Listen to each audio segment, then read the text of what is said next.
The wind cut across the dry plains like a blade, dragging dust and sorrow together as it went. The town of Dry Creek was half asleep that evening. Men sitting outside the saloon, spitting tobacco, women whispering behind curtains, and a baby's cry faintly echoing through the stillness. The cry came from the woman at the edge of town, the one nobody knew and no one cared to ask about. Her name was Clara Mayfield, but no one here asked names. They just saw her size, the weary way her shoulders slumped, the baby bundled in a fraying blanket, and they saw only trouble.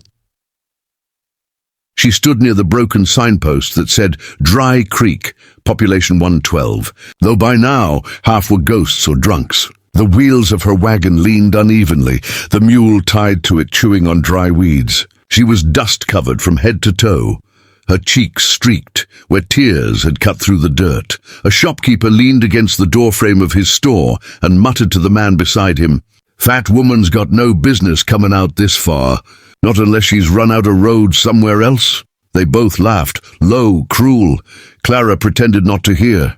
She'd heard worse in the past 2 years since her husband died. He'd been trampled in a cattle drive. The boss said it was quick, but she knew men lie about such things. After his death, the ranch he'd built crumbled. The debts, the taxes, the whispers, they all came faster than the rains. And when the bank took the land, she took her baby and the last working mule and went west, hoping somewhere, somehow, work would find her before hunger did. By the time she reached Dry Creek, she'd eaten nothing but a handful of dried beans for 3 days. Her baby whimpered, hungry too, but she rocked him gently and whispered, "Mama's gonna find something, little one. Don't you cry now." The sun was low when she pushed open the door to the general store. A small bell tinkled weakly above her. "Help you?" asked the man behind the counter, his eyes flicking from her face to her body and back again. "I'm looking for work," she said softly. "I can clean, cook, mend clothes, and anything you got." The man scratched his chin. "We don't hire help, not women, and surely not ones that'll slow the place down." Her lips trembled. She wanted to scream, but she'd learned that tears and anger earn nothing but laughter. She nodded slowly, clutching her baby tighter. "Thank you, sir. Sorry to trouble you." As she turned, a woman's voice whispered behind her. "Poor thing. Don't you know no one'll take her like that? Fat as a heifer and got a brat too." The words sliced through her. She hurried outside before they saw her eyes glisten. She stood in the middle of the street, the light fading, her baby fussing in her arms. She had nowhere to go, not another town for miles, and her mule looked ready to drop. That's when she heard a voice behind her, low, deep, slow. "You lost, ma'am." She turned. A cowboy stood near the horse trough, dust clinging to his boots, his hat shadowing his eyes. His coat was worn, his hands calloused, and a faint scar ran down his left cheek. His horse snorted quietly behind him, swishing its tail. I'm just looking for work," Clara said, her voice shaking. "I can earn my stay if there's chores needin' doing. I don't expect charity." The man studied her for a long moment. His eyes weren't cruel like the others, just tired. The kind of tired that came from years of loss. "Name's Cole Brenner," he said finally. "Got a ranch about 10 miles north. Ain't much, but it's quiet." Clara nodded eagerly. "Please, sir, I can cook, wash, tend to animals." He raised a hand gently to stop her. "I ain't looking for a worker, ma'am." Her heart sank. She turned to go, whispering, "Then I'm sorry to have bothered you." But before she took a step, his voice came again, soft, deliberate. "Maybe I'm looking for company." She froze, slowly turned back. I don't understand, sir." He stepped closer, his eyes kind but unreadable. "You and that little one look like you've had a long road. My ranch house has got a fire that don't get much use. I could use some life in it again." Her breath caught. "You mean you'd let me stay?" He shrugged, half smiling. "If you'll have the place. Ain't much, but it's honest." Clara's voice cracked. "No one marries a fat widow, sir." "But I can work?" There was silence, the kind that carries 100 thoughts. Then Cole took off his hat, running a hand through his dusty hair. His voice was quiet but steady. "Lady, where I come from, a woman's worth ain't measured by her waistline. You got grit. That's worth more'n gold out here." Clara's eyes burned with tears she couldn't hold back anymore.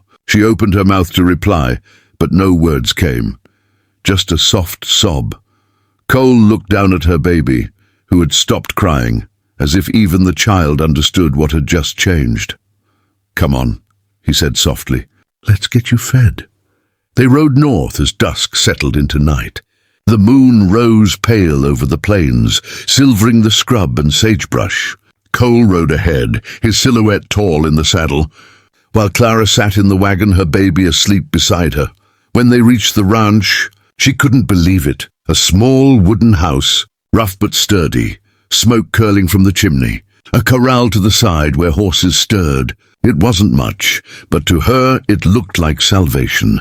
Inside, the smell of coffee and old wood filled the air. Cole set down a lantern and said, "Ain't had a woman's touch in this place since my mama passed. It feels emptier than a graveyard most nights." Clara smiled weakly. "Well, maybe I can change that, sir." "Cole," he corrected gently. She nodded. "Cole." They sat in silence for a moment, the fire crackling between them. "You got family?" he asked. "Had," she whispered. "Lost 'em all. My husband, he died working a drive. I buried him myself with rocks and my bare hands." Cole nodded slowly. "Lost my brother the same way. Got kicked by a bronc. Sometimes the land takes what it wants." They sat quiet again. Then he spoke, his voice low. "You got a strong heart, Clara. I can see it in your eyes. Don't let folks tell you different." Tears slipped down her cheeks before she could stop them. She laughed softly, bitterly. "Strong heart don't fill a belly, Mr. Brenner." He smiled. "Maybe not, but it fills a home." Days turned into weeks. Clara worked like she'd been born to it, cooking, mending, feeding stock. Her hands grew rough, her back sore, but each morning she woke with something she hadn't felt in years: purpose. The townsfolk began to whisper. "Cole Brenner took in that fat widow," they said. "Ain't right. She'll eat him out of house and home." But Cole never cared. When Clara heard the gossip, she asked him once, "Doesn't it bother you what they say?" He looked at her, eyes steady. "They don't feed my horses or light my fire at night." "You do." She blushed, looking away.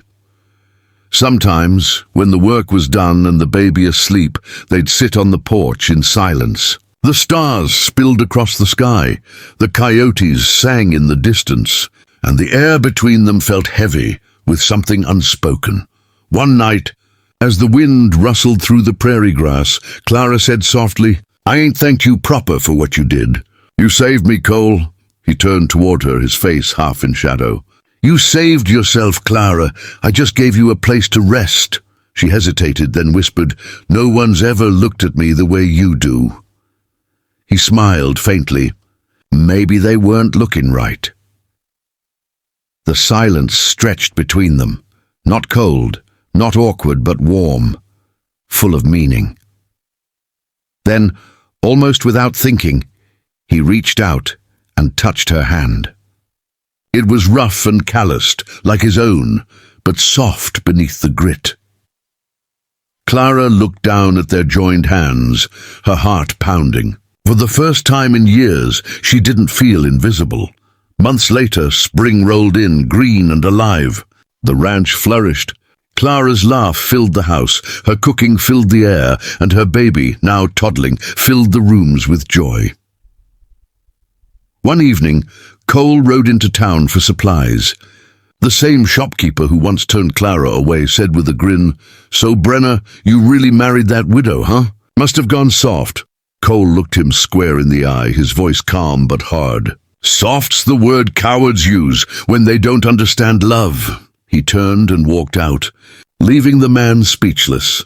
When he returned home, Clara was on the porch, her baby asleep in her arms, the sky glowing orange behind her. He dismounted and stood beside her. "Town still talking?" she asked quietly. He nodded. "Let 'em," she smiled, leaning against him. "You never did tell me why you took us in that day." He thought for a long moment. Then he said, "Because I saw a woman who'd been told she wasn't worth loving, and I wasn't about to let that lie stand." Her eyes filled with tears. "You broke my silence that day, Cole," he smiled softly. "And you filled mine. The wind swept across the plains again, but this time it wasn't empty. It carried laughter, warmth, and the sound of a woman who had found her home. And in the quiet of that western dusk, the fat widow who thought no one would ever love her was finally loved, fiercely and without condition, by a cowboy whose heart saw what the world never did.